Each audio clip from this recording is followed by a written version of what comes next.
Previously, adjusting the shim stacks in my Fox DHX went pretty smooth on my Rocky Mountain Altitude. So basically the next week I just took the Fox 36 Rhythm and moved the shim stacks around to my preference, and this thing was descending better than a factory 36 I rode a couple months ago. But there's one catch. All this suspension was on a high pivot progressive frame that already descends super good. So basically in this video I'm going to take the bargain basement frame and see if it's the same story. And see how good I can make it. So this is the $400 Super Status frame. If you're familiar with the Status, it's a mullet bike, and that's a 29-inch wheel. And the only tire you can get in there is a dissector.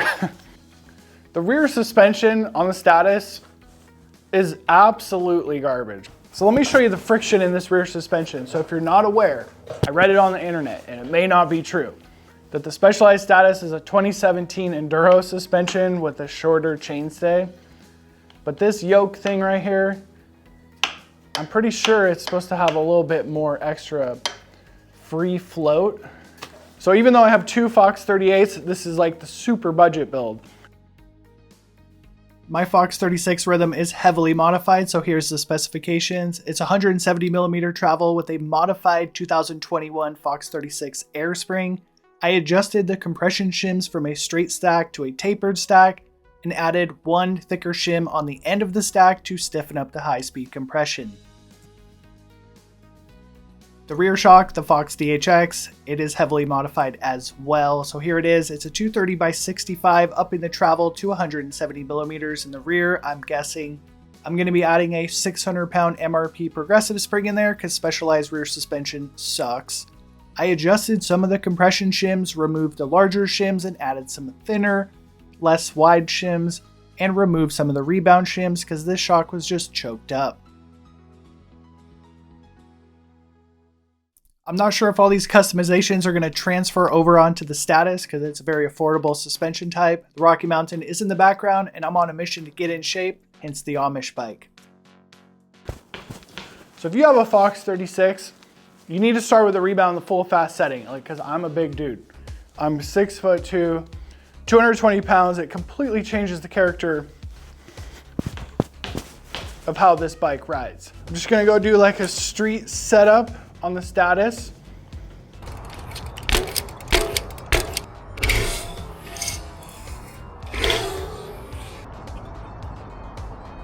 The climb lever is literally a deal breaker when it comes to.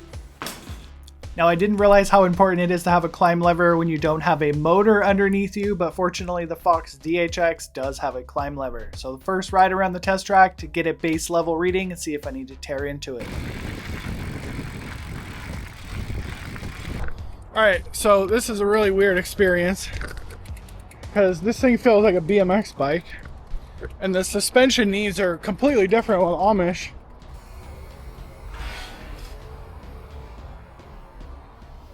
The shirt is very bright. Okay, so the first test run on the custom tuned DHX was not very good with that progressive spring because Specialized, basically look at this. It feels like an air shock. Like sometimes I was riding on it with the climb switch, I could barely tell the difference. So I'm definitely gonna have to rip into that. And one of the reasons I don't own a bunch of bikes is I just spent 2 hours of maintenance. The fork was definitely like too much damping. Okay, taking off the main piston. Okay guys, this is the bottom. So it's the compression shim stack. And there's two double ports that's facing up. So these sit on the bottom. So we go 23, 20, 18, 15, 12. So the 23mm shim covers all the ports. So this might be the reason this thing is so chunky off the top. So this was perfectly good for the Rocky Mountain, but we're trying to build the Specialized one up. So basically we're gonna remove the 23 and add a couple 20s. So what that's gonna do, the oil is gonna bleed through there. So hopefully it creates a whole bunch of small bump sensitivity. And these are the shims I took out of it last time. I think these are 23s. 23, so these are the ones I took out last time. So I'm looking to add a couple smaller shims. 15, this is like mid-speed, I'm guessing. I don't know everything. So 3 15s, and then a whole bunch of 12s. So I'm thinking I want to add more. So we're gonna add this clamper. I do want to make the high speed stiffer, or the rebound a little bit stiffer. So this is actually kind of a thick shim. So here's the final stack. We're trying to stiffen up the high speed rebound, stiffen up the high speed compression for the Specialized bike.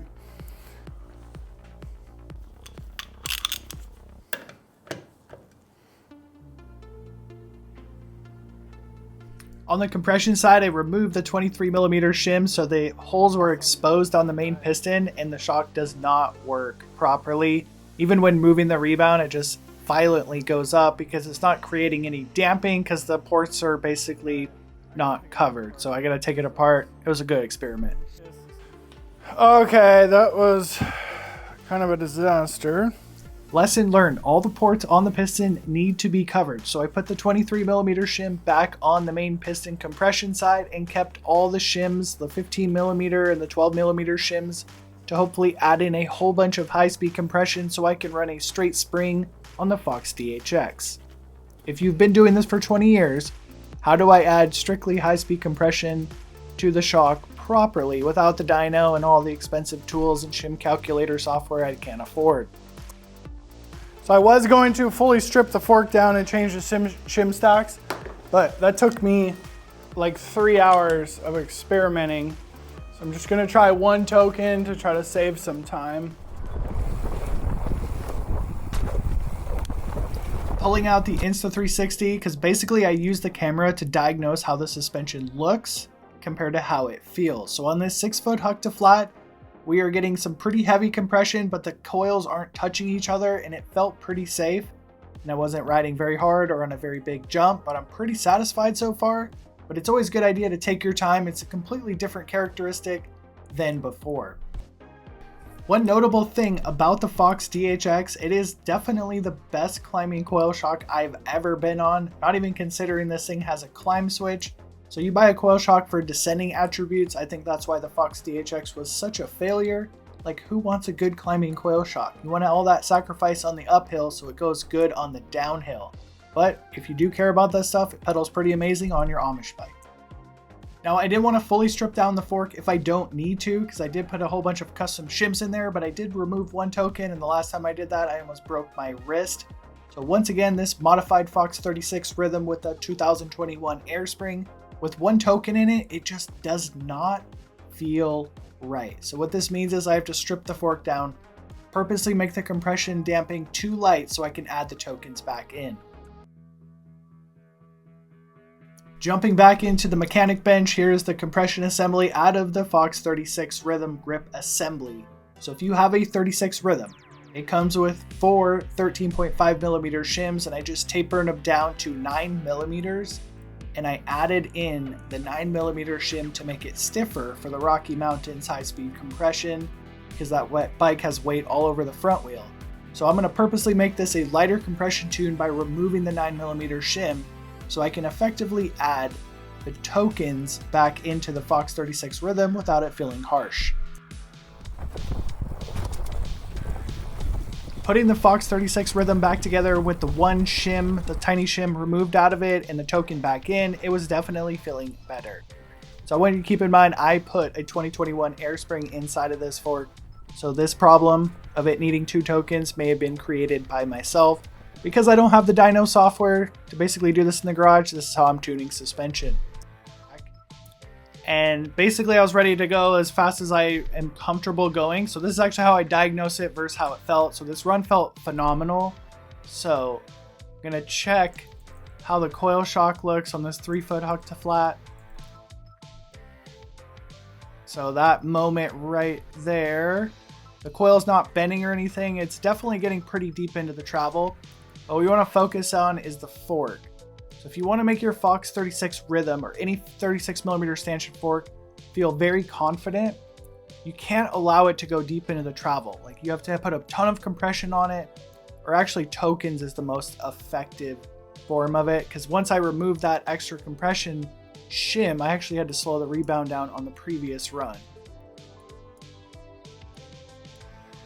Okay, so now let's zoom out. This is 3 foot huck to flat, and this is basically a 6 foot huck to flat. And we're gonna zoom in on the suspension, go back a couple frames. So the landing, basically how is this suspension system working? Okay, so coil, that's pretty acceptable. Does have a little bit of a twist up, like a buckling force. It's not completely bottomed out from feel or on the video. And once again, this has got at least 30 millimeters of travel before it bottoms out. So this run felt actually phenomenal. And obviously these are like 3 to 6 foot jumps. I'm not super talented, but I could fully live with this suspension after doing all these modifications. Once you get over the placebo effect of having a high-speed compression adjuster, like you don't fully need it if you do get the shim stacks right. And I do all these suspension tuning videos on the same little test track because I've rode every damper there is out there. Like coil shocks eat chunk like nothing else. It's hard to make them work good in these blue smooth flow trails. Was it worth upgrading the base model suspension on the base model bike? Well, I paid for it in blood, sweat, and tears. And if you're not able to basically learn and experiment with all this stuff, you're going to pay for it with money. So I'm going to say it's not worth it. But everyone's situation is different. You may be a super broke YouTuber like myself or a budget teenager. So by adding in all those shims, $27 of shims and lots of pain, sweat, and tears, I was able to effectively use a straight spring on the DHX that definitely improved the experience over the progressive spring I was running on the first part of this video. When it comes to the Fox 36 Rhythm, this is the problem of putting old good money at bad money. Basically, the fork seal is puking, and I serviced this fork 3 times. So that means the bushings are completely cooked, which is a super expensive fix if you don't have the tools. Now, all that being said, you gotta click this video on your screen because this Fox DHX on a good rear suspension, well, it's a different story.